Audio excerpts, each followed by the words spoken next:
ये थर्मल वाला पार्ट अपना पूरा कंप्लीट हो गया।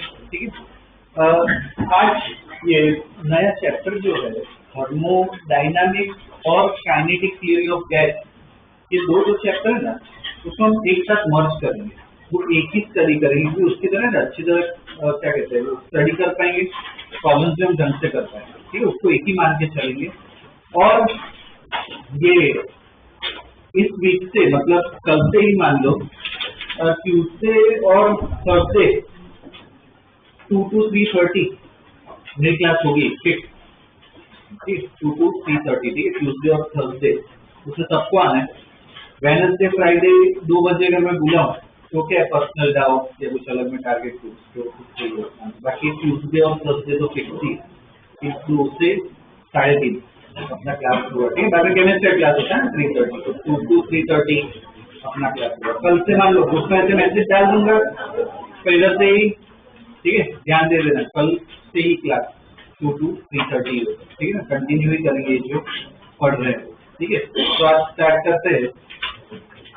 चैप्टर लिख लो केटीजी एंड थर्मोडायनामिक्स, पूरा एक ही कंबाइन करेंगे, केटीजी एंड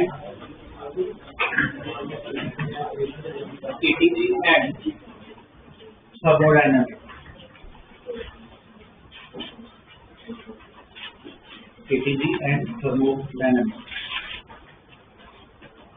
ओके, अब इसमें ये कुछ शुरुआत का जो पार्ट है वो अभी लिखना मत, मैं ग्रुप में फोटो डाल दूंगा, 2-3 पेज का ही है, तो आराम से लिख लेना। ठीक है ना, टाइम वेस्ट नहीं करना, मुझे कॉल यूज करवाना। ये क्या कहते हैं थियरी वाला पार्ट है, बोर्ड में पूछे नहीं पूछे कोई गारंटी नहीं है, तो फिर मैं भेज देता हूँ, तो लिख लो। ठीक है, मेजोरिटी पता ही होगा पर फिर भी एक बार डिस्कस कर लेंगे। गैस की अगर बात करें, गैस बेसिकली क्या है, मॉलिक्यूल्स होते हैं जिसमें रैंडम मोशन, वो क्या है गैस। ठीक है, अपने इस रूम के अपने लिए कंटेनर है, इसमें गैस है, कौन सी है, एयर। तो ये जो एयर है इस रूम में अगर हम देखें उस एयर को हम क्या कहते हैं, रियल गैस। रियल गैस क्यों कहते हैं, 2 टाइप की गैस आती है, रियल गैस और आइडियल गैस। रियल गैस क्या होता है वो कहते हैं। ठीक है, ये एयर मॉलिक्यूल्स हैं, जो मॉलिक्यूल्स होते हैं 2 एयर के मॉलिक्यूल्स, उनके बीच में भी फोर्स लगता है, क्या कहते हैं, वंडरवाल। क्या लगता है, वंडरवाल फोर्स लगता है।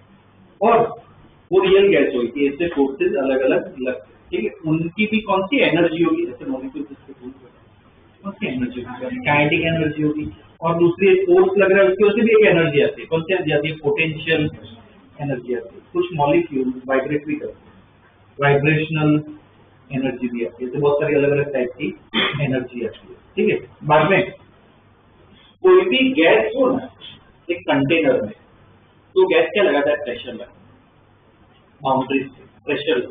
ठीक है, एक अच्छा एग्जांपल क्या है, इन्फ्लेटेड बलून है, हम दवाई ट्राई करें तो पूरा थोड़ा कंप्रेस हो जाता है। ठीक है ना, वो जो गैस लगा रहा है वो क्या है, वो प्रेशर।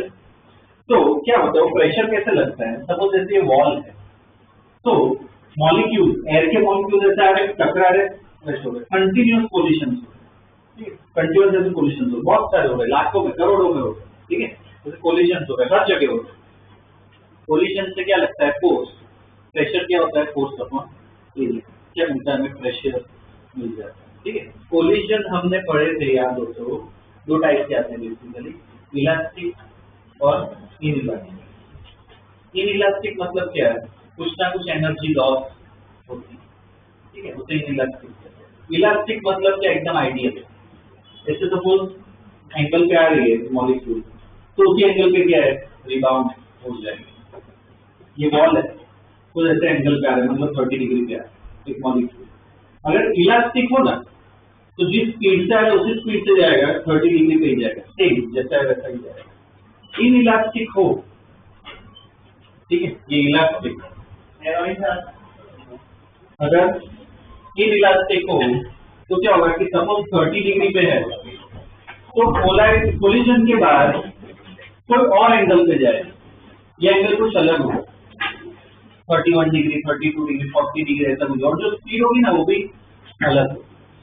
क्या लगता है रियल गैस में कैसा सॉल्यूशन होगा, इलास्टिक या इनइलास्टिक? क्या होता है इनइलास्टिक, प्रैक्टिकल के क्या होता है इनइलास्टिक। अगर हम आइडियल गैस देखें, रियल गैस में हमने देखा क्या क्या लग रहा है, फोर्सेस लग रहे हैं, तो वैन डर वाल्स फोर्स, बाद में ये देखा हमने कौन सी काइनेटिक एनर्जी होती है, पोटेंशियल एनर्जी होती है, वाइब्रेशनल एनर्जी होती है, अलग अलग एनर्जी होती है, बाद में कौन सा इनइलास्टिक कोलिजन होती है। ठीक है, तो इनको स्टडी करना मुश्किल हो जाता है, इनको स्टडी करना क्या मुश्किल हो जाता है। हमने जितना भी फिजिक्स शुरू किया है ना वो हमेशा इजी केस से ही किया है। इजी केस का मतलब क्या, सपोज टेरेस से प्लास्टिक का बॉल फेंक रहे, तो हम क्या मान के चलते हैं आइडियली जब वो प्रॉब्लम सॉल्व करते हैं कि भाई जो विंड का रेजिस्टेंस है, विंड का जो असर है वो हमें नहीं गिनना है, सिर्फ ग्रेविटी का असर गिनना है। पर प्रैक्टिकली हम देखें तो क्या विंड का असर होता है। शुरुआत में हम स्टडी जो करते हैं ना हमेशा इजी होनी चाहिए, ताकि उससे हम क्या है और इक्वल लेवल पे जा सकें। तो अपने लिए इजी जो है, ये मुश्किल है, इजी जो है अपने लिए वो क्या होगा आइडियल। आइडियल गैस में क्या होगा, जैसे कोई फोर्स नहीं लगता, नो फोर्स, कोई फोर्स नहीं लगता आपस। कौन सी एनर्जी होगी, एक ही एनर्जी होगी, सिंपल, कौन सी, काइनेटिक मूवमेंट होगा, तो कौन सी एनर्जी होगी, काइनेटिक। कोलिजन कौन सा है, ठीक है ना। ऐसे दूसरे भी बहुत सारे पॉइंट्स आते हैं, जितना हम इजी करते हैं वो गैस क्या हो जाती है, आइडियल गैस। ठीक है, केमिस्ट्री में इक्वेशन पढ़ी इक्वल टू एनआरटी, किसके लिए होती है, गैस के लिए, पर कौन से गैस के लिए, आइडियल गैस। इसको ना गैस इक्वेशन नहीं कहते, आइडियल गैस इक्वेशन। मतलब ये इक्वेशन तुम इस पे लगाते हो, रियल गैस पे तुम्हें लगाना है तो इक्वेशन गलत आंसर है, तो मॉडिफिकेशन करना पड़ता है। बहुत सारी इसकी तो बहुत सारी इक्वेशन आती है। एक अगर मैं तुम्हें बताऊं तो शायद पढ़ी हो तो,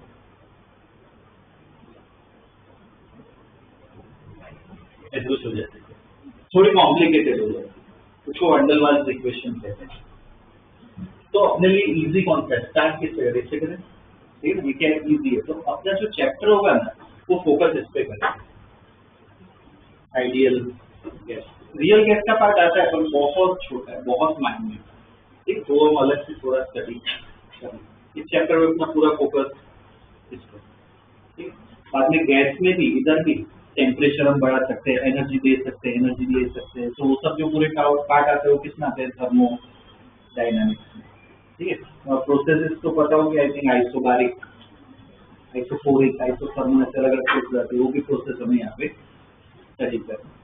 ठीक है, तो ये सब पूरा जो कॉम्बिनेशन है वो कौन सा है, ये केटीजी। केटीजी मतलब क्या, काइनेटिक थियरी ऑफ गैस और थर्मोडायनामिक्स, पूरा इसमें हम कंबाइन। ठीक है, अब ये 3 लॉज है, ठीक है, जो मैं बोला अभी लिखना मत, मैं बता रहा हूँ, पेज छोड़ देंगे, ठीक, कितने छोड़ेंगे वो बता रहा हूँ। वो लॉज पे ध्यान दो, पढ़ा ही होगा पर फिर भी मैं ढंग से प्रॉपर एक बार बता देता हूँ। ये कौन सा होता है, बॉयल्स लॉ। बॉयल्स लॉ क्या है कि अगर गैस का टेम्परेचर कांस्टेंट रखो, ये सब कांस्टेंट ही है, ये पूरी चीज क्या हो जाएगी, कांस्टेंट हो जाएगी। तो क्या लिख सकते हो, अगर टेम्परेचर कांस्टेंट है तो क्या बोल सकते हो, प्रेशर इनटू वॉल्यूम भी क्या होगा, कांस्टेंट, तो P is inversely proportional to V।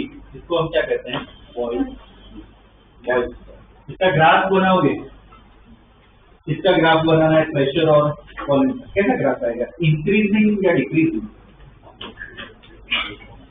जैसे जैसे वॉल्यूम बढ़ेगा प्रेशर क्या होगा, कम होगा, कौन सा आना चाहिए, डिक्रीजिंग। ठीक है, ऐसे एक कर्व आता है डिक्रीजिंग कर्व, जो मैथ्स के स्टूडेंट है उनको पता होना चाहिए। ऐसा जो कर्व होता है इनवर्स वाला, उसको रेक्टेंगुलर हाइपरबोला कहते हैं, रेक्टेंगुलर ये वाला कर्व होता है। ठीक है, तो नीट के स्टूडेंट उनको पता होना चाहिए डिक्रीजिंग।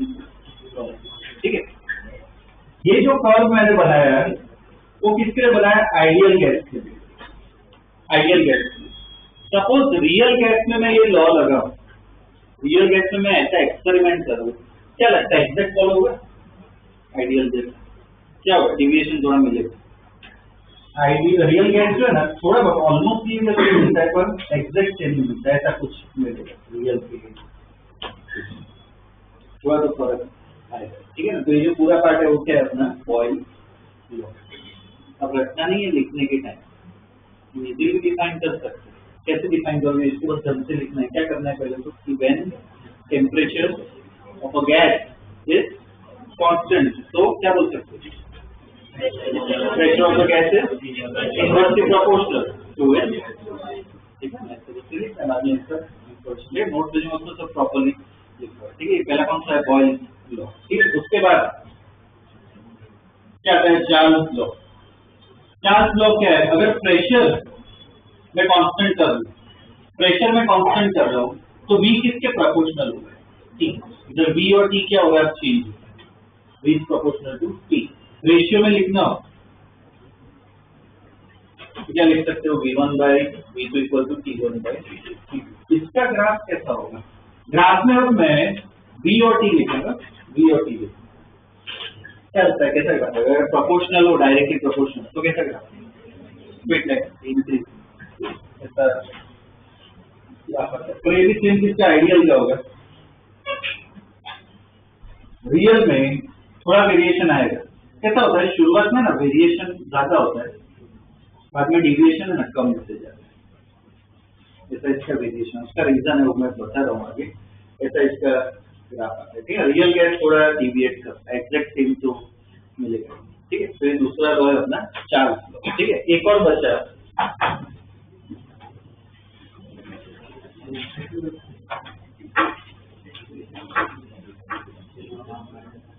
ये लूसेक्स लॉ।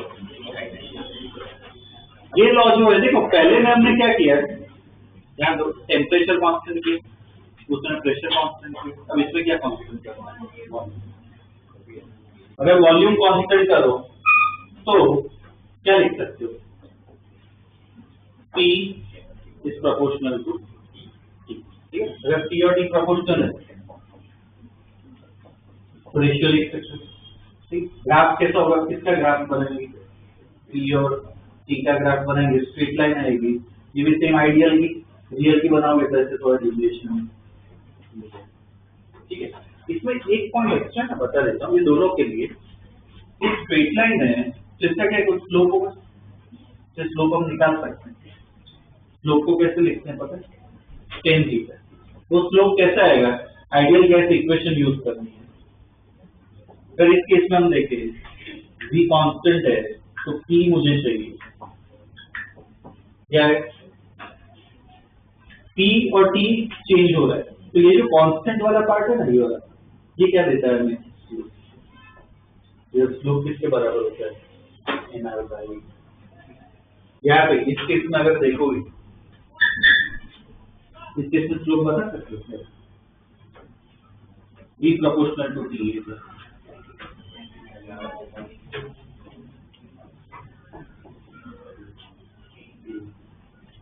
अब ऐसे लिखिए तो क्या आएगा, NR/, ठीक है, ये वेरिएशन। ओके, इसके नोट्स में भेज दूंगा। ठीक है, वो लिख लेना, तीन साइड छोड़ दो पेज की, ये नोट लिख लेना।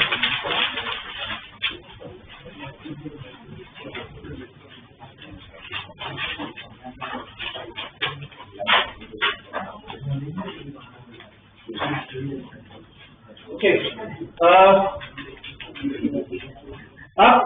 मेन जो हमें आज जिस पे प्रॉब्लम करना है, इक्वेशन लिखनी है, कौन सी अभी डिस्कस की, PV इक्वल टू NRT, उसमें हमें मेन प्रॉब्लम करना है। ठीक है ना, तो वो वाला पार्ट ढंग से पढ़ लेते हैं, ये वाला पार्ट लिखना है। लिखो topic, ideal gas equation, ideal gas equation.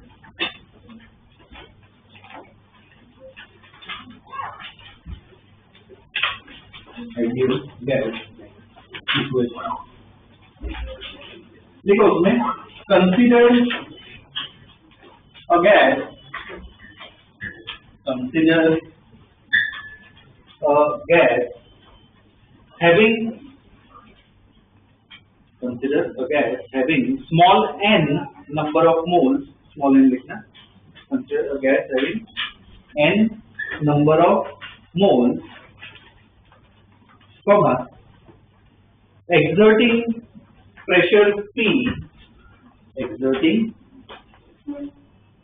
pressure P in a container, in a container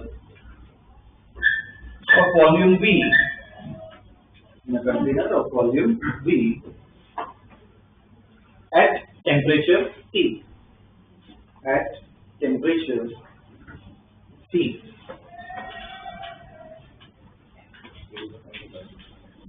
तो उसके बाद देख लो इक्वेशन, तो आप क्या लिख सकते हैं, Pv equal to nRT, box बना दो, Pv equal to nRT।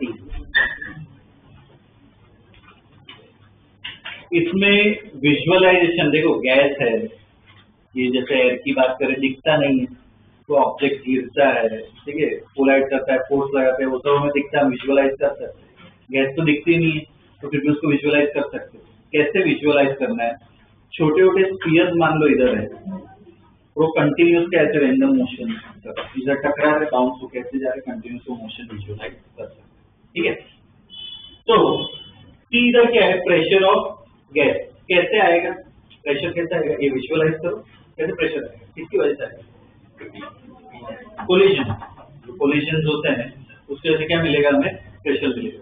V किसका वॉल्यूम होता है, गैस का वॉल्यूम होता है या कंटेनर का वॉल्यूम होता है, क्या कंटेनर का वॉल्यूम होता है, ठीक, कंटेनर का वॉल्यूम ध्यान रखना, उससे गैस का वॉल्यूम नहीं कहना चाहिए, बेटर वर्ड क्या है, वॉल्यूम ऑफ द कंटेनर, जो वो पार्ट लिखा है कंटेनर का वॉल्यूम, ठीक है।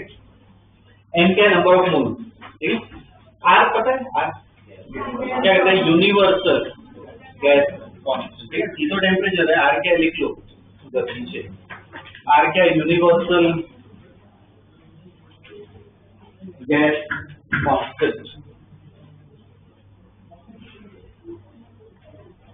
उसकी वैल्यू पता है, देख लो, आर इक्वल टू 8 आर की वैल्यू है 8.314। अब देखो यूनिट, यहाँ से यूनिट लिख सकते हैं, देखो प्रेशर इंटू वॉल्यूम जो है ना, वो एक तरह का वर्क ही होता है, एनर्जी होता है, तो इसका क्या आएगा, जूल, इनका क्या होता है, मोल, मोल, इसका केल्विन, तो ये दोनों को क्या नीचे लाना पड़ेगा, तो क्या आएगा unit, joule mole inverse kelvin, ठीक है, इसका यूनिट,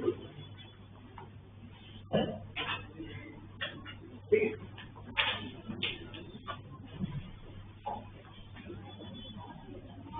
अब सपोज एक पर्टिकुलर गैस लो, कि मान लो एक इन्फ्लेटेड बलून है, अपना हीलियम बलून, ठीक है, वो रखा हुआ है, ठीक है। अब वो बलून जो है उसको यहाँ पे मैं इस रूम में ला रहा हूँ, ठीक है, ये बलून है, ठीक है ना, थर्ड एक्सपेरिमेंट मन में करना है, बलून है अपने पास, इधर आसपास एयर है, ठीक है।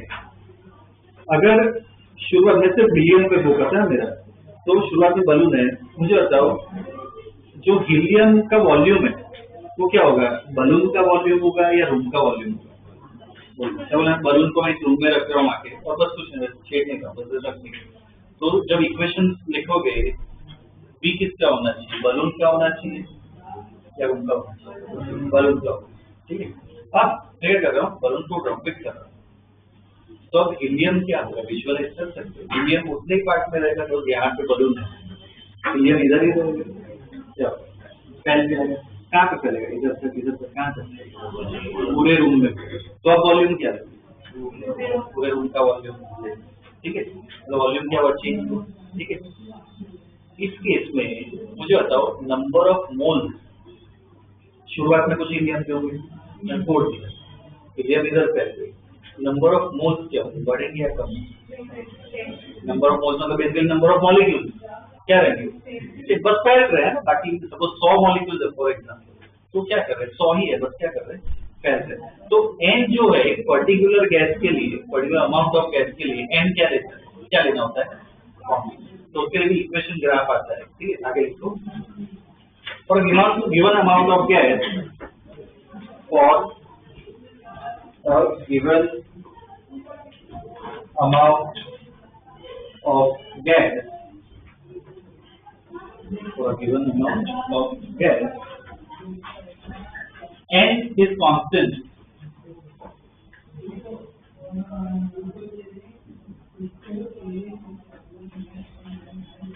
N is constant.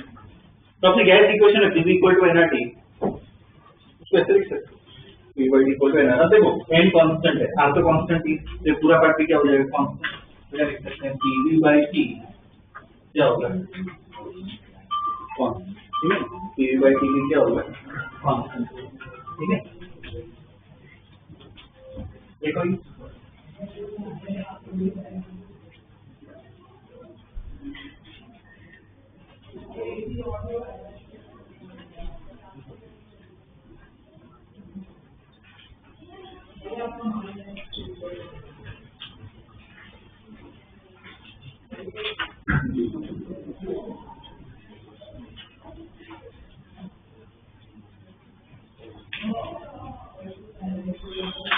देखिए अब इसका भी ग्राफ बना रहा है, y एक्सिस पे मैं ये पूरा ले रहा हूँ pv by t, और यहाँ पे प्रेशर है, तो मैं प्रेशर चेंज कर रहा हूँ, एक गैस है, ठीक है। इसमें क्या लो सपोज ये हीलियम है, ठीक है, बलून का ही केस लेते हैं, ठीक है, हीलियम बलून है, यहाँ पे हीलियम गैस के अंदर, ठीक है। अब क्या कर रहे हैं, ऐसा कुछ नहीं, सिर्फ फोकस इस पे कर रहे हैं, ओके। इधर n क्या रहेगा कांस्टेंट रहेगा, ठीक है, तो कोई लीकेज ऐसा कुछ नहीं है, पूरा प्रॉपर एयर टाइट है, ठीक है। अब मैं क्या कर रहा हूँ, हर जगह से ऐसे कंप्रेस, हर जगह से कंप्रेस, प्रेशर बढ़ेगा कम, से दबा के प्रेशर क्या बढ़ना चाहिए, ठीक, तो प्रेशर जो है वो क्या है बढ़ेगा, वॉल्यूम कम होगा, टेम्परेचर भी बढ़ सकता है, कम हो तो चेंजेस आ सकते हैं, ठीक है। तो मुझे बताओ इसका ग्राफ कैसा होगा, ये प्रेशर क्या कर रहा है, इसको दबा रहा, प्रेशर में बढ़ा रहा, ये क्या होगा, प्रेशर चेंज हो रहा है, वॉल्यूम चेंज हो रहा है, टेम्परेचर भी चेंज होता है, और ये पूरा ओवरऑल पीवी बाई टी क्या रहेगा वो कांस्टेंट, तो कैसा है ये पूरा कांस्टेंट है, क्या रहेगा हॉरिजॉन्टल, हॉरिजॉन्टल।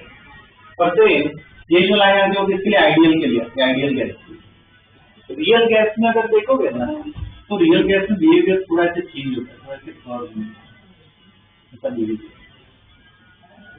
सपोज ये टेम्परेचर T1 पे, अब टेम्परेचर में बढ़ा तो चेंज करूँ तो थोड़ा ऐसा बिहेवियर कुछ मिलता है, ऐसा कुछ मिलता है, ओके। T1 और T2 ये कौन से अपनी रियल गैस, ये रियल गैस।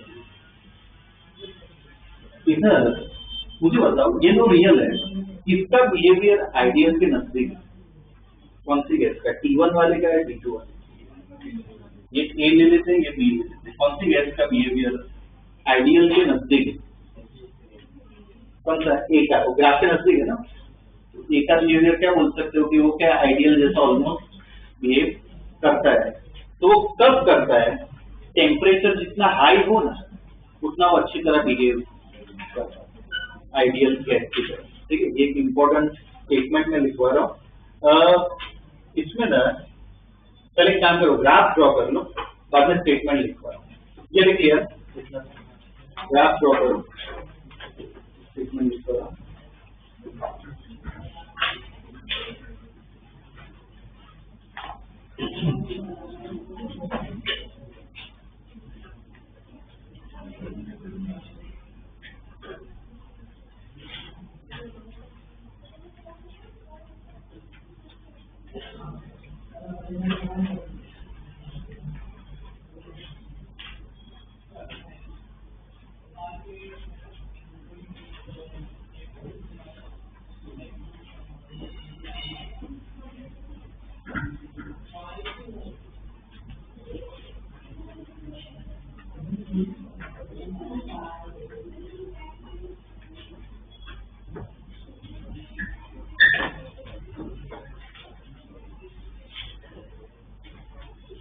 चलिए तो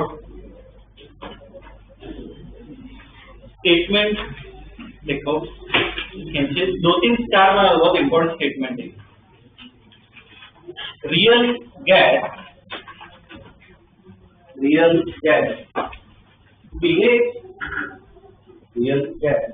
behaves like ideal gas. Real gas behaves like ideal gas at low pressure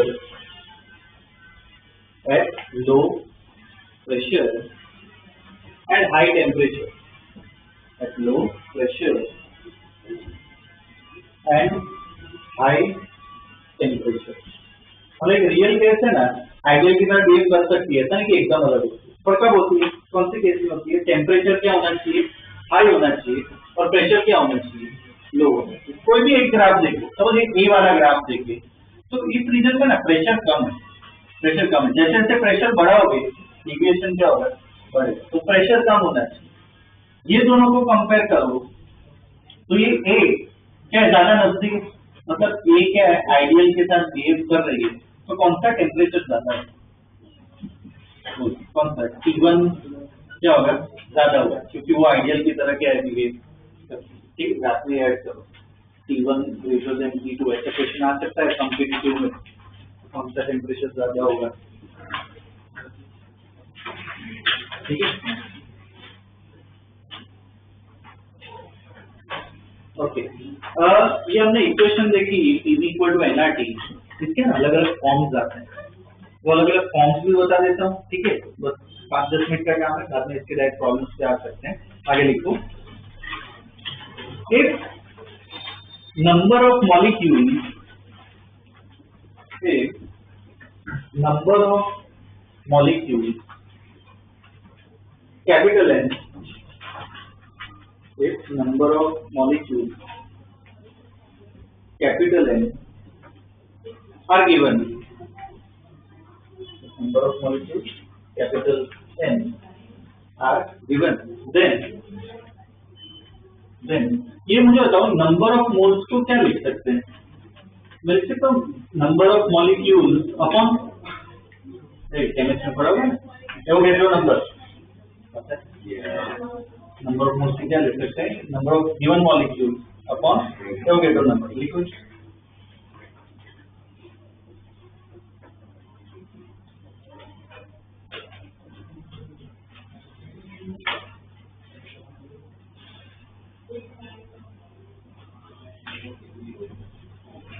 तो अपनी गैस इक्वेशन में डाल दो इधर, तो क्या है P = capital N upon Na, article पे बॉक्स क्लोज बनाना, अभी से स्टडी करना है। ठीक है, देखिए एक नंबर, अब इधर कैपिटल R एक कांस्टेंट है, वो वेटो नंबर भी कांस्टेंट होता है, पता है ना, उसकी वैल्यू 6.02। ठीक है ना, तो ये भी कांस्टेंट है, ये भी कांस्टेंट है, तो ये दोनों को मिला के क्या कहते हैं, एक नया कांस्टेंट बना दे।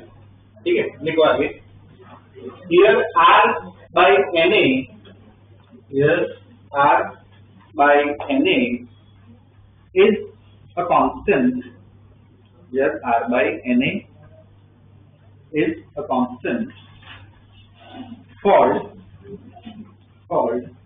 Boltzmann constant, Boltzmann, Boltzmann,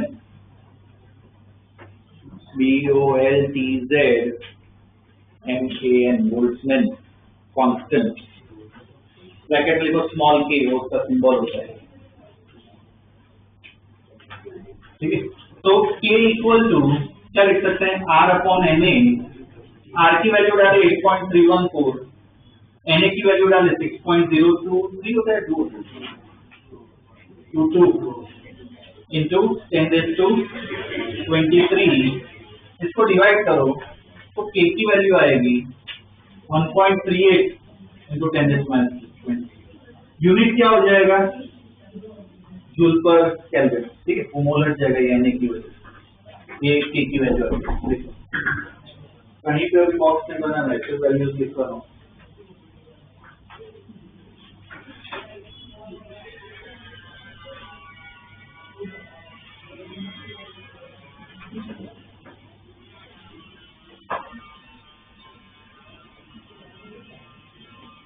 देखिए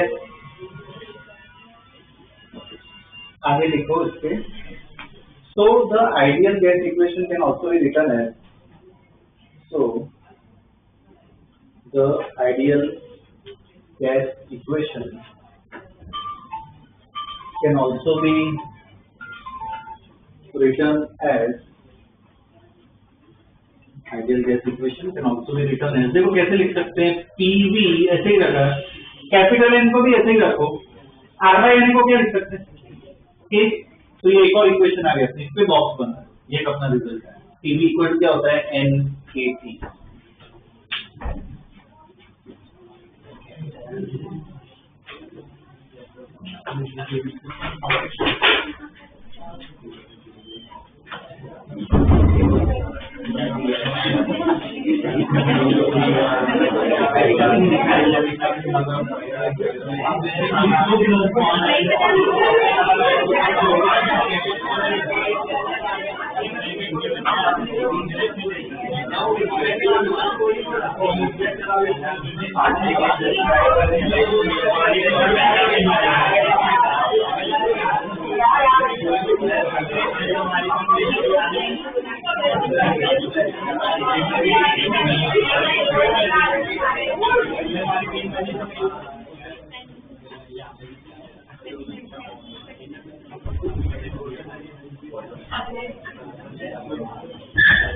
है, ये एक अपनी दूसरी इक्वेशन आएगी। एक और इसकी इक्वेशन आती है, वो लिख लेते हैं, आगे लिखो कंटिन्यूशन में। If mass of the gas, if mass of the gas is capital M, if mass of the gas is capital M and its molecular mass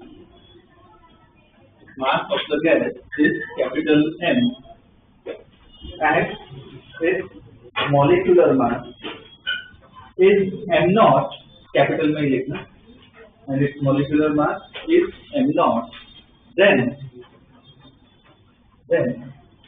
अगर नंबर ऑफ मोल्स को ये मास के टर्म्स में लिख सकते हैं, पता है, given mass upon molecular mass है ना, ऐसे भी लिख सकते हैं। तो अब इक्वेशन में ऐसे लिख सकता हूँ, P equal to m upon m naught R T, ठीक है। इधर रीअरेंज कर रहे हैं, m नॉट को यहाँ पे लेके आते हैं, v को नीचे लेके आते हैं, लिखो ये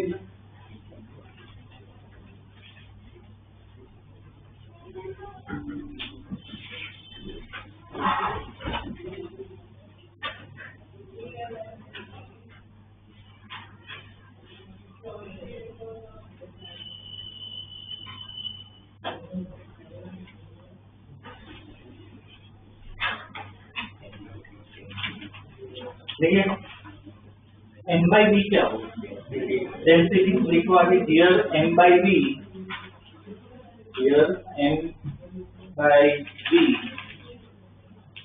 is the density, here m by v is the density rho of the gas, here m by v is the density rho of the gas.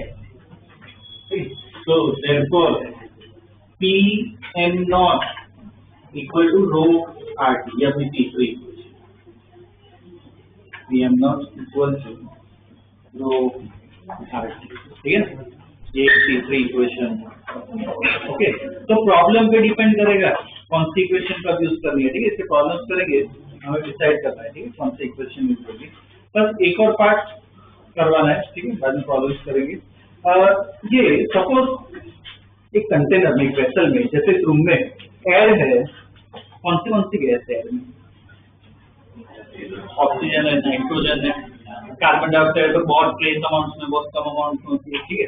Majority कौन है, नाइट्रोजन है। तो इसमें मेन अभी नाइट्रोजन और ऑक्सीजन पे ध्यान दो। क्या लगता है, नाइट्रोजन ज्यादा है, ऑक्सीजन कम है, तो ऑक्सीजन के ऐसे वित्तीय एरिया में करेंगे, वित्तीय पार्ट में करेंगे, कहाँ पे होगी ऑक्सीजन, हर जगह होगा। नाइट्रोजन भी क्या होगा, हर जगह, बस फर्क क्या है, नाइट्रोजन ज्यादा होंगे, ऑक्सीजन क्या होंगे, कम होंगे। कार्बन डाइऑक्साइड वो भी हर जगह होगी, पर क्या होगी, बहुत ही कम होगा। तो गैस भले कम हो, पूरा कंटेनर ऑक्यूपाई कर, ठीक है। अब दूसरे पार्ट पे अगर मैं आऊँ, प्रेशर जो इस कंटेनर में होगा वो किसकी वजह से होगा, नाइट्रोजन की वजह से भी होगा, ऑक्सीजन की वजह से भी होगा, कार्बन डाइऑक्साइड की वजह से होगा। किसकी वजह से सबसे ज्यादा होगा, क्यों, नाइट्रोजन। हाँ ज्यादा है, तो वो ज्यादा होने से क्या बढ़ता है, कोलिजन क्या होते हैं, बढ़ जाते हैं। तो नाइट्रोजन क्या है, ज्यादा कोलिजन करवाएगा तो प्रेशर भी क्या देगा, सबसे कम प्रेशर किसकी वजह से, कार्बन डाइऑक्साइड, प्रेशर क्या होगा, कम होगा। पूरे टोटल प्रेशर चाहिए था, सपोज उसका प्रेशर नाइट्रोजन का P1 है, ऑक्सीजन का P2 है, कार्बन डाइऑक्साइड P3 है, टोटल प्रेशर निकालना P1 plus P2 plus P3 सबको क्या कर दो, ऐड कर दो। इसको एक लॉ है ये पढ़ा हो, तो इसे कहते हैं Dalton law of partial pressure. हर एक बेसिकली क्या है वो लॉ, अगर मिक्सचर हो अलग अलग गैस का, क्या करो सबका अलग अलग प्रेशर निकाल दो और फाइनल प्रेशर किसके बराबर होगा, सबका एडिशन। तो इसको क्या कहते हैं, Dalton law of partial pressure. ठीक है, लिख लो Dalton law, DALTON, Dalton law of partial pressure, Dalton law of partial pressure. Statement लिखो उसमें, the total pressure exerted, the total pressure exerted by a mixture of,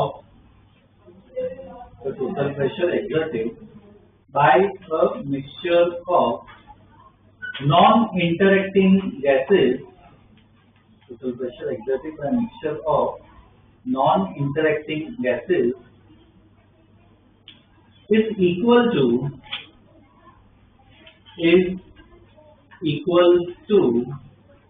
the sum of, is equal to the sum of individual pressures, is equal to the sum of individual pressures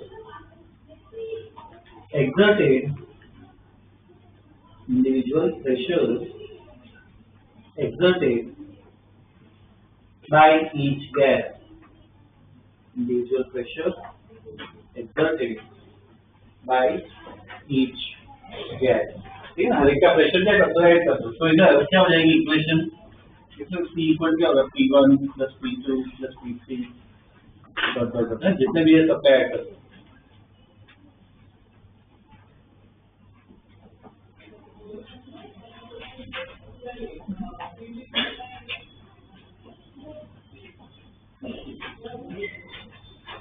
इधर जैसे P1 suppose निकालना है, तो अपनी gas equation है P equal to nRT, तो P equal क्या होगा, nRT बाई V। मुझे बताओ ये आपने अभी एग्जांपल लिया, सबसे अच्छा एग्जांपल कौन सा, ये एयर का लिया, नाइट्रोजन और ऑक्सीजन है। मुझे बताओ ये P1 P2 नाइट्रोजन ऑक्सीजन का मैं लिख रहा हूँ, N1 N2 लिखूं या N लिखूं, अलग होगा है ना, उनका अमाउंट अलग, कौन सा N1 N2 आ सकता है, R1 R2 सिर्फ आर कांस्टेंट टेम्परेचर, इस रूम का एकदम बोल कांस्टेंट ही रहता है, इसमें अलग नहीं होता है, वॉल्यूम पूरा कंटेनर सेम ऑक्यूपाइड, तो मेन क्या नंबर ऑफ मोल्स ही अलग है। ठीक है, ऐड कर देना।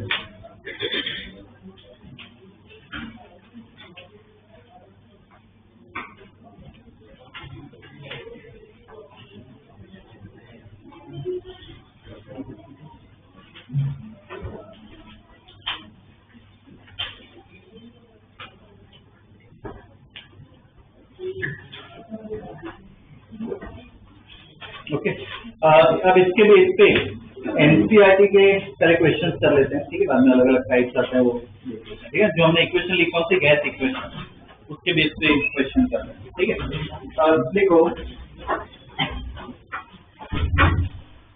Molar volume,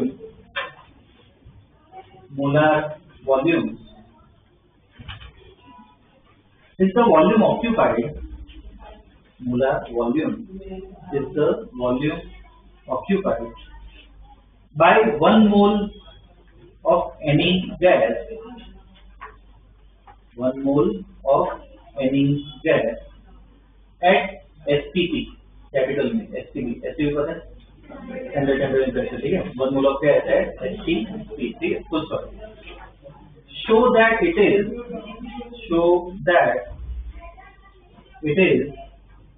22.4 liters, show that it is 22.4 liters, show that it is 22.4 liters।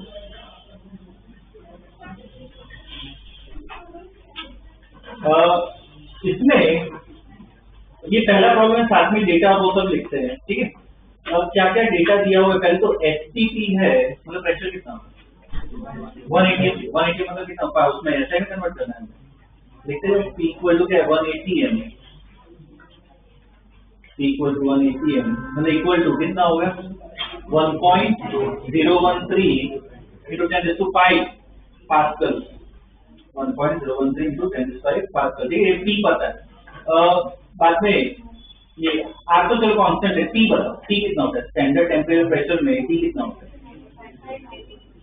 0 degree Celsius, T कितना होता है 0 डिग्री सेल्सियस, उसको किसमें केल्विन में करना पड़ेगा, तो कितना हो जाएगा 273 केल्विन, ठीक है। T जो है वो कितना होगा 273 केल्विन। n बोलो, स्मॉल n वो कितना 1 दिया है ना, 1 मोल में निकालना है, ठीक है।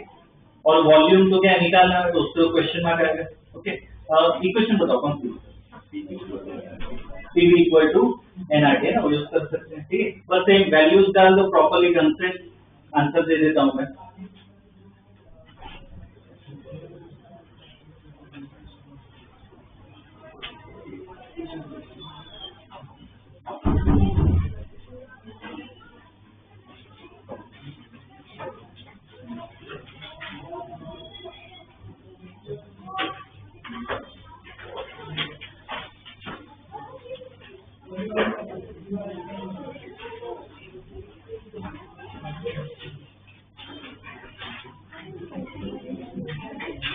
V निकालना है, क्या होगा पहले प्रॉपर्ली इक्वेशन लिखनी है, NRT by T, तो V इक्वल टू, अब वैल्यूज पर प्रॉपर्ली डाल दो, ये 8 into 8 कितना होगा 1 into 8.314, टेम्परेचर कितना होगा 273 और कितना होगा 1.013 into 10⁵। तो एक्चुअली आंसर मुझे पता है कि जरूरत नहीं, बस प्रूफ दैट है, क्या है आंसर 22.4 into 10⁻³ ये है आंसर, 22.4 into 10⁻³ मीटर क्यूब, ये है V जो है तो ये आएगा आंसर 22.4 into 10⁻³ मीटर क्यूब, और हमें उसको लीटर में कन्वर्ट करना है।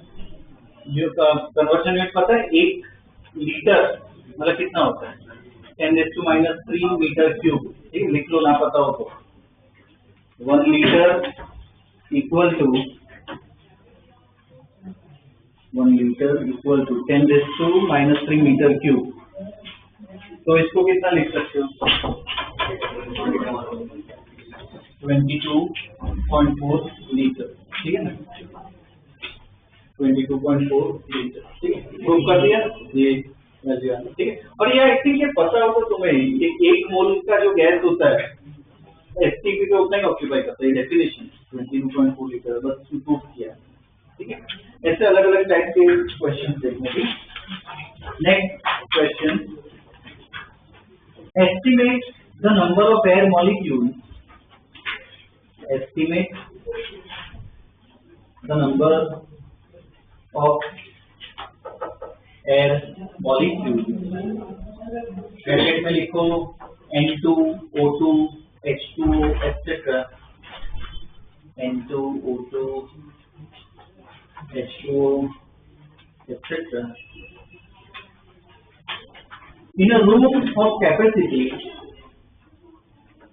in a room of capacity 25 meter cube, in a room of capacity 25 meter cube at 27 degrees Celsius,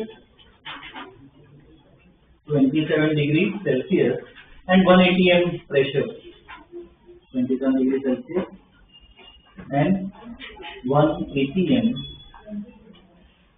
pressure, 180 m pressure, इसमें ये क्या कहते हैं डेटा से अपने आप लिखो, डिसाइड करो कौन सी इक्वेशन यूज करेंगे और वैल्यू सब्स्टिट्यूट करेंगे।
कौन सी इक्वेशन अप्लाई कर दो Pv इक्वल टू NKT वो यूज होगा तो नंबर ऑफ मॉलिक्यूल्स निकालने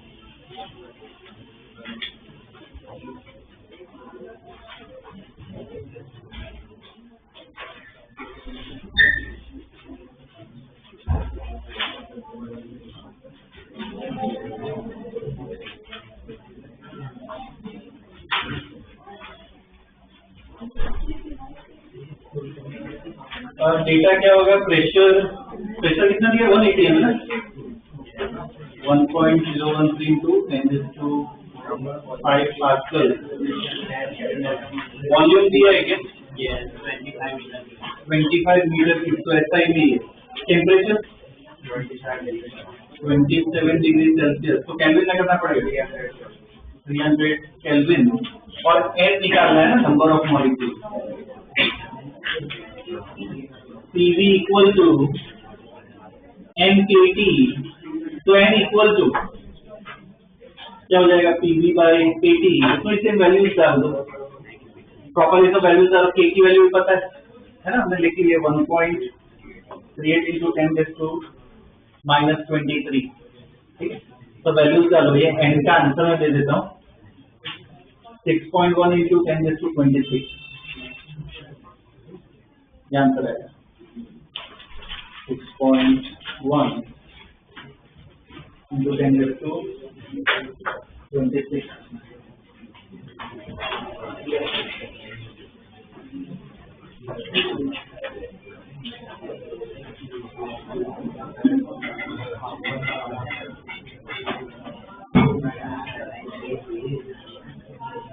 Okay. Next question. Next question. लिखो an oxygen cylinder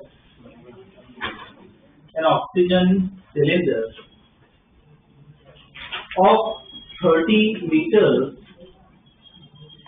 An oxygen cylinder of 30 liters has pressure of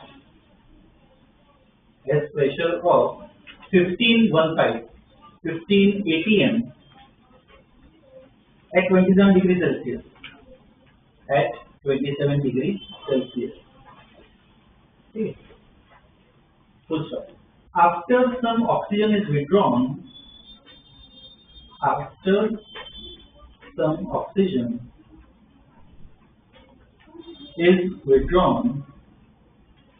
pressure drops to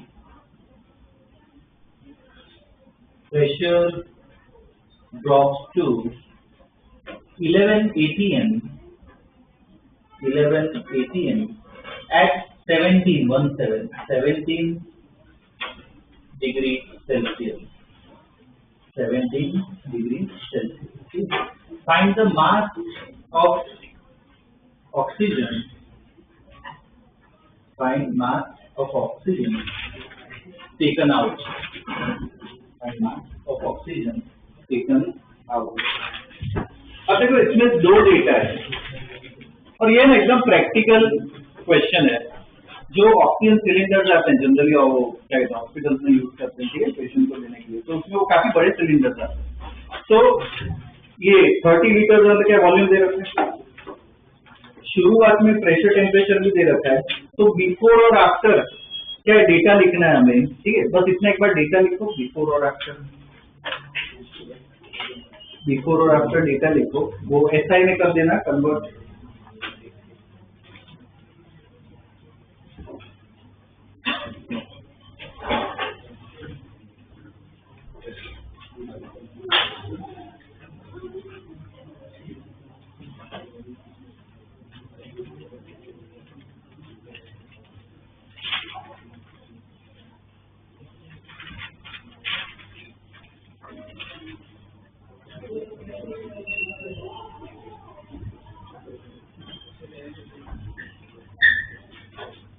P1 क्या होगा,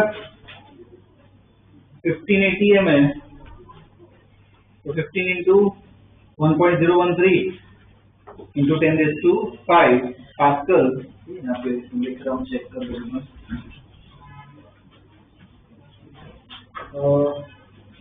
P1 होगा 15 into 1.013 into 10⁵ pascal. Volume V1 कितना होगा, 30 लीटर है, into 10⁻³ metre cube. T1 27 degree Celsius मतलब 300 kelvin, ठीक है, 300 केल्विन। कितना लिखना है? अच्छा, ये नंबर ऑफ मोल से ऐसा लिखा क्या किसी? बोलो, क्वेश्चन में क्या पूछा है? तो इधर नंबर ऑफ मोल से लिखना चाहिए। शुरुआत में कुछ मास होगा अपने पास, तो मास कुछ M1 लिख लेते हैं, वो हमें पता नहीं है तो M1 क्या ऐसे लिख लो कि भाई इनिशियल मास, ठीक है। तो ये शुरुआत का मास होगा कुछ। वैसे ही दूसरे केस में P2 क्या दिया है, 11 ATM तो 1.013 इंटू 10⁵ पास्कल। वॉल्यूम बोलो, वॉल्यूम कितना होगा? कुछ ऑक्सीजन का एस्केप हो गया, मतलब यूज कर लिया ऑक्सीजन, बोलो वॉल्यूम क्या होगा? बढ़ेगा कम होगा? उतना ही रहेगा। यहाँ ध्यान रखना, मैं बोला था V क्या है, गैस का वॉल्यूम नहीं होता है, कंटेनर का है, तो कंटेनर तो वही है ना, वॉल्यूम उतना ही रहता है, ठीक है, वॉल्यूम उतना ही रहेगा, चेंज नहीं होगा। 3 मीटर क्यूब। टेम्परेचर कितना हो गया, 17 हो गया, तो कितना हो जाएगा, 285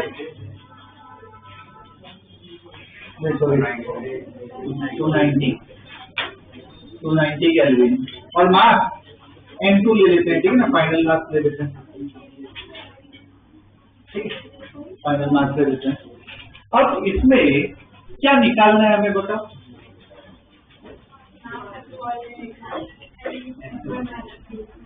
कितना मास एस्केप हुआ, टेकन आउट, मतलब क्या M1 माइनस मतलब डेल्टा M निकालना है। इक्वेशन बताओ, कौन सी इक्वेशन यूज करनी है? जो गैस इक्वेशन है 3 पढ़ी ना हमें, कौन सी इक्वेशन यूज करें? P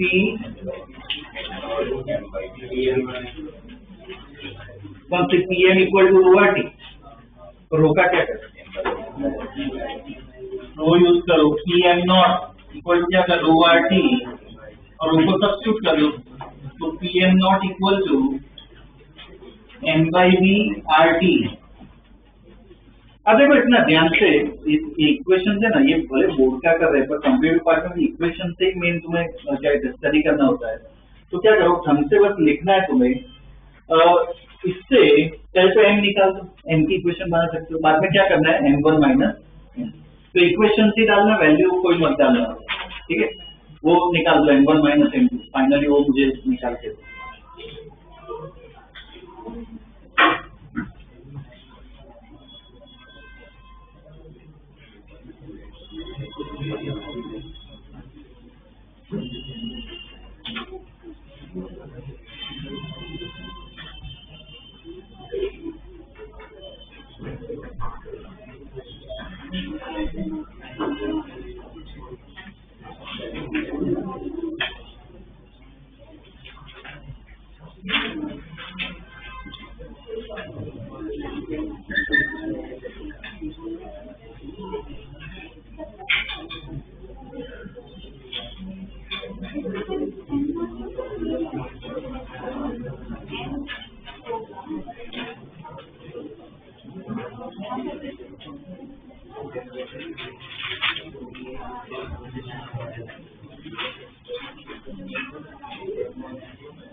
इसमें वेरिएबल्स की तरफ लिखना है, M1 माइनस M2 लिखा है, M1 की जगह क्या लिखे, देखो ये मैंने M लिखा है, तो M1 की जगह क्या आएगा, P1 लिखेंगे। V1 में लिखूं या V रखूं, V रखे सही है, ये तो M0 हो जाएगा, ऑक्सीजन ये R तो कांस्टेंट, ये टेम्परेचर चेंज हो रहा है, तो T1 माइनस T2 के लिए लिखना है P2V M0 upon R T2। अब क्या करना है, वैल्यूज अभी भी नहीं डालोगे, जो कांस्टेंट है कॉमन है वो निकाल दो। तो क्या होगा, B M0 और R कांस्टेंट है P1 by T1 minus T2 by T2। अब फाइनली वैल्यूज डाल, मुझे एक ही स्टेप में वैल्यू डालनी है, ठीक है, एक ही स्टेप में वैल्यूज डालनी है, ठीक है। आंसर मैं दे देता हूँ, वैल्यूज प्रॉपर्ली ढंग से डाल।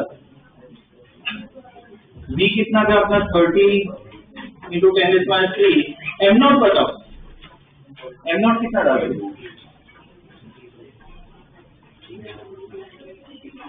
बाकी सब वैल्यूज तो दे रखी लिखी हमने, M0 क्या डालोगे, ऑक्सीजन गैस है ना, ऑक्सीजन गैस मतलब क्या होता है, O होता है, O2 होता है, तो क्या डालते हैं 32 पर ध्यान देना, इसमें भी काफी गलती करते हैं, जो 32 होता है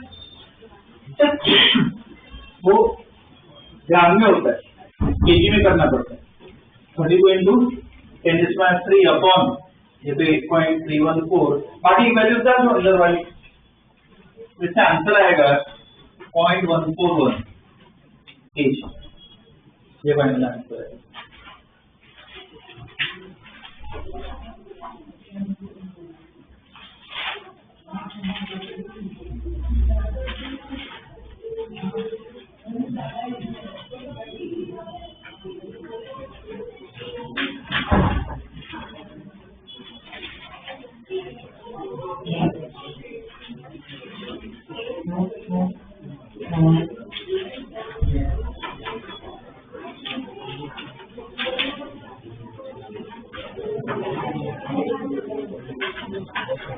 हो गया क्या,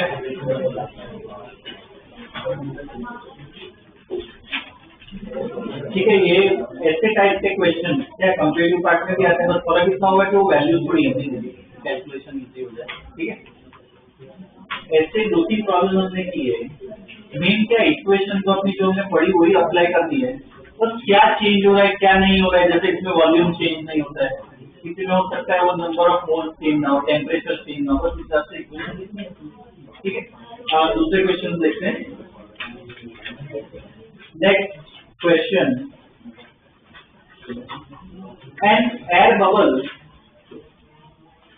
an air bubble of volume 1 centimeter cube, an air bubble of volume 1 centimeter cube rises from bottom of a lake,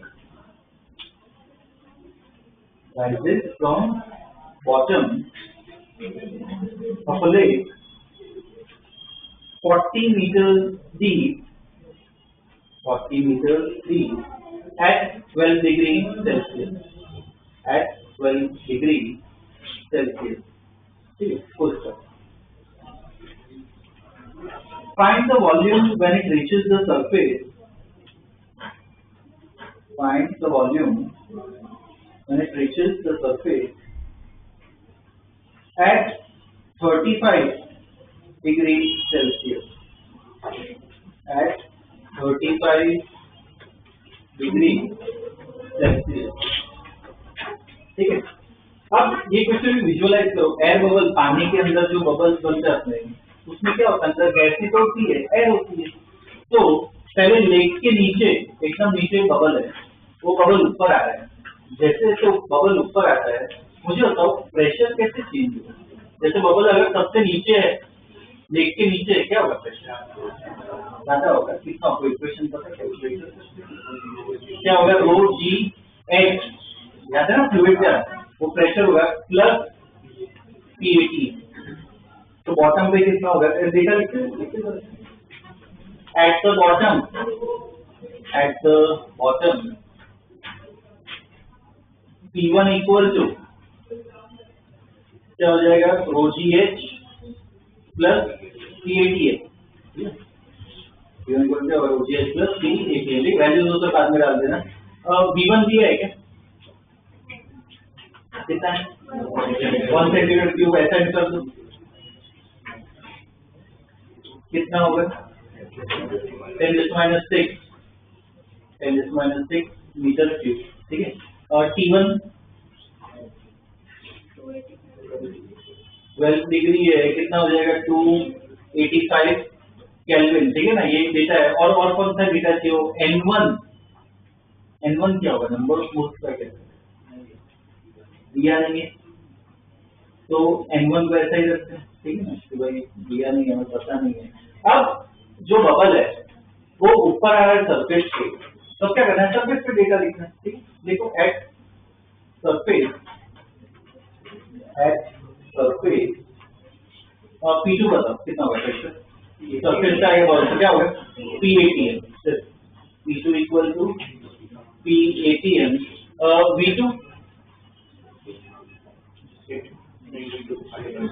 V2 निकाल, तो V2 क्वेश्चन मार्क कर दो, ठीक है ना, V2 निकालना है।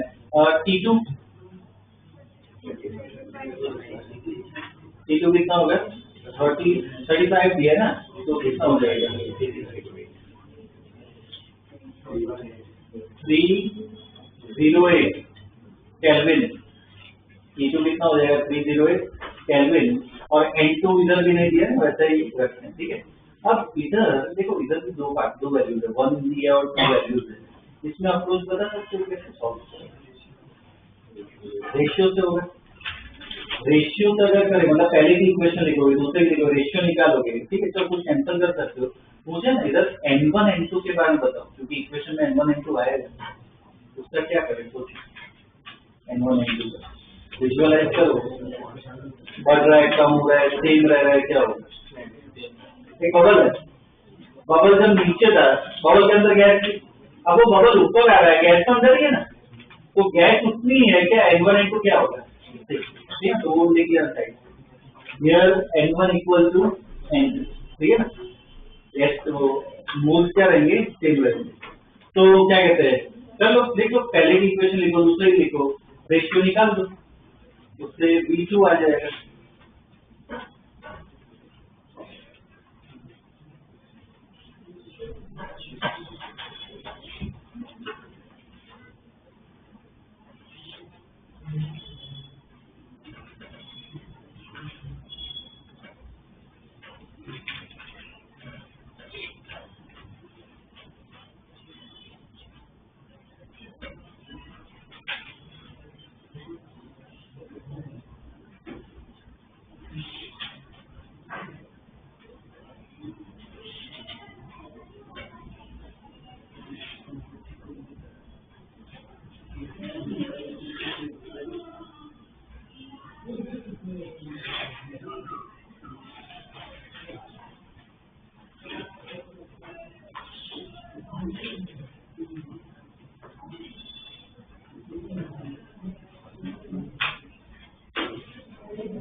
क्या होगा P1 V1 upon N1 RT1 P2 V2 upon N2 RT2। Ratio ले लेते हैं, क्या क्या कैंसिल हो जाएगा, R तो कैंसिल होगा, N1 N2 भी कैंसिल कर सकते हैं, सेम है। P1 V1 upon P2 V2 equal to P1 upon V2। तो V2 निकालना है ना, हमेशा इक्वेशन ही बनाओ। V2 निकालना है तो क्या हो जाएगा, ये P1 V1 P2 upon P2 V1। ठीक है, अब सब वैल्यूज पता है हमें। इधर देखो कैलकुलेशंस में अभी चलेगा, ठीक है, पर बाद में कैलकुलेट करना है एग्जाम के टाइम। जैसे P1 लिखा कि PATM प्लस रो GH, तो PATM की वैल्यू डालनी है, रो कितना होता है, वाटर का कितना होता है 1000, G कितना है 9.8 डालोगे, H दिया हुआ है, तो पूरा कैलकुलेट करना है, उसके बाद डालोगे। ठीक है, अभी तो मैं आंसर दे रहा हूँ और तब प्रॉपर्ली वैल्यूज डालनी है। इसमें आएगा answer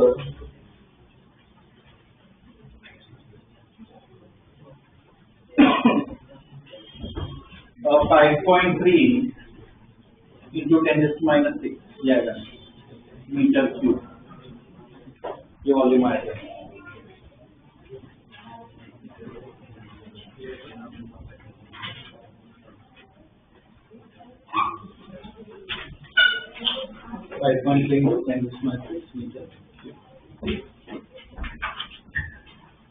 Next question. Estimate the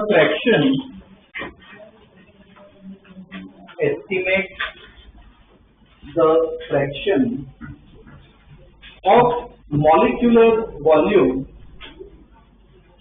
Estimate the fraction of molecular volume to the actual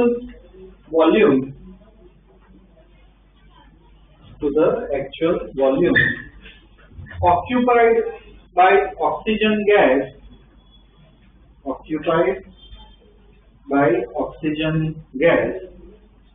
at STP.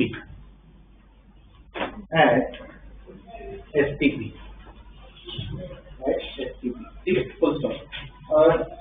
Diameter of oxygen molecule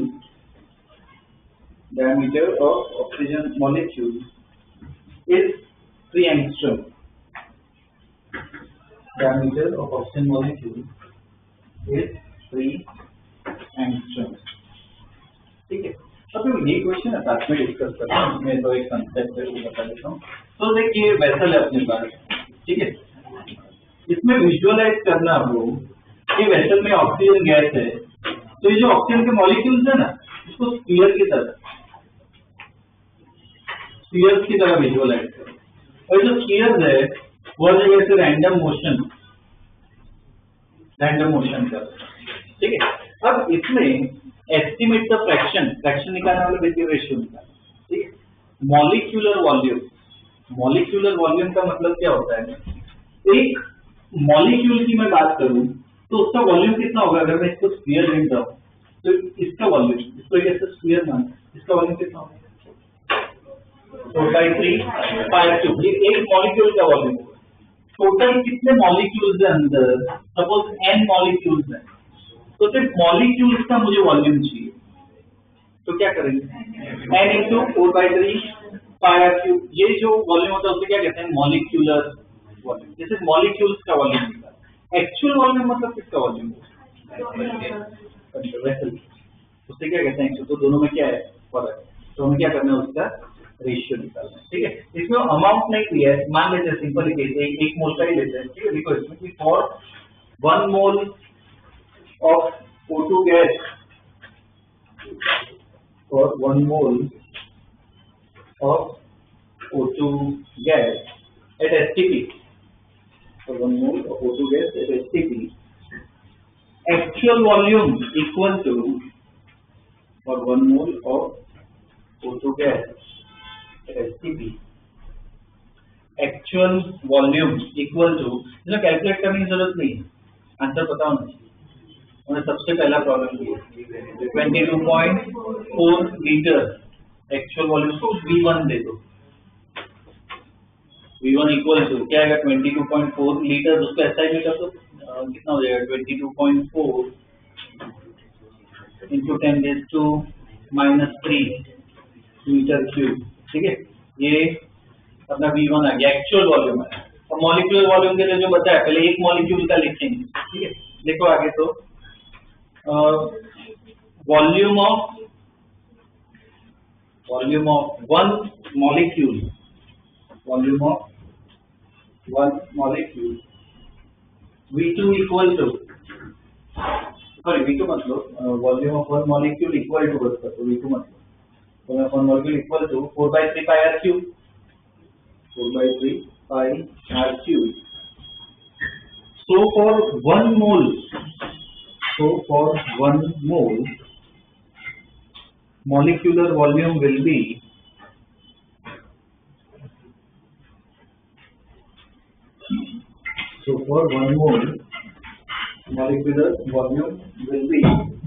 V2. अब V2 ले लो, V2 इक्वल कितना होगा, एक मोल में कितने मॉलिक्यूल्स होंगे,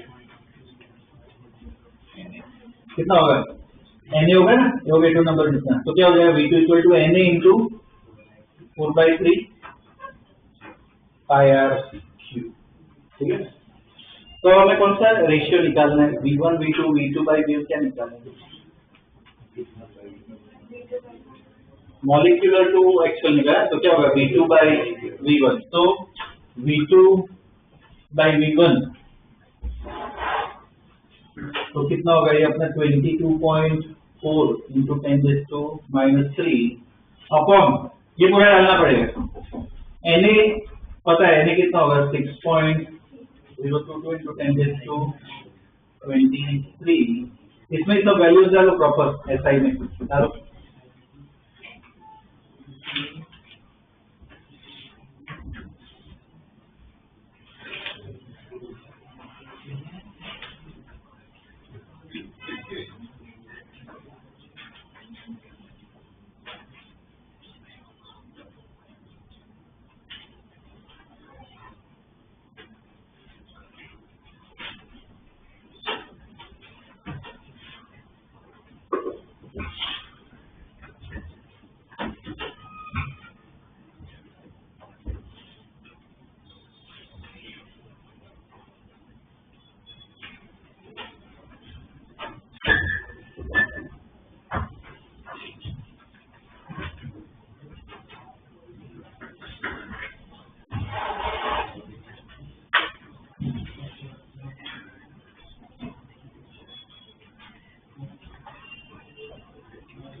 वैल्यूज के इसमें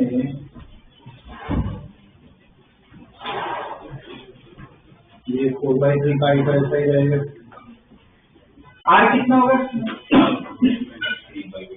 क्वेश्चन डायमीटर दिया है ना 3, तो रेडियस कितना है 1.5 एंगस्ट्रॉम, तो 1.5 इंटू 10⁻10 और इसका पूरे का क्यूब कर, ठीक है।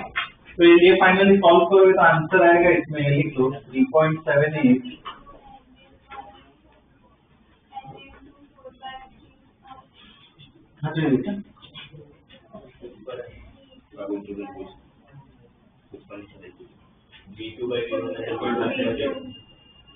क्वेश्चन में क्या पूछा था,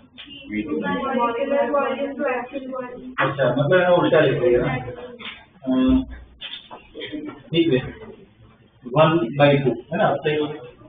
तो इसमें ये इससे कुछ आंसर आएगा V2 by V1 मतलब उसका रेसिप्रोकल करना है, ठीक है ना, तो ये आंसर मैं बता देता हूँ 3.78 इंटू 10⁻⁴ ये आएगा।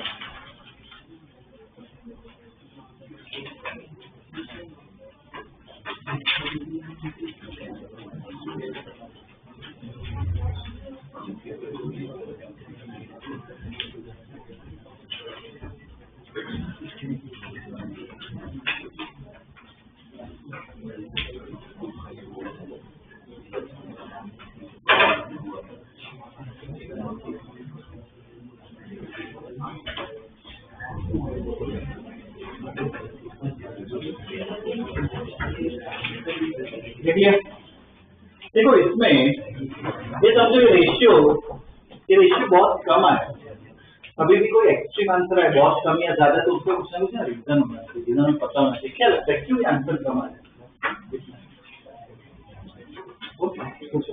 मॉलिक्यूलर इसका मतलब क्या मॉलिक्यूलर वॉल्यूम जो है वो बहुत कम होता है क्यों ऐसा होता है बहुत सिंपल रीजन मॉलिक्यूल की साइज वो छोटे छोटे स्फीयर में कितने होते हैं बहुत ही छोटे होते हैं मॉलिक्यूल की साइज बहुत कम होती है नहीं होती तो उनका ओवरऑल वॉल्यूम भी क्या होगा बहुत कम मतलब जो ये रूम है ना उसमें most of the space is what empty बहुत छोटे छोटे ऐसे स्फीयर्स हैं जो जगह बाकी ऑलमोस्ट जगह क्या है खाली ठीक है तो बस इसके लिए स्टेटमेंट लिखो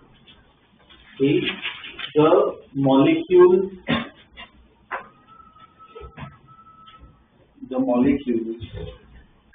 have almost empty space between them. Molecules have almost empty space between them.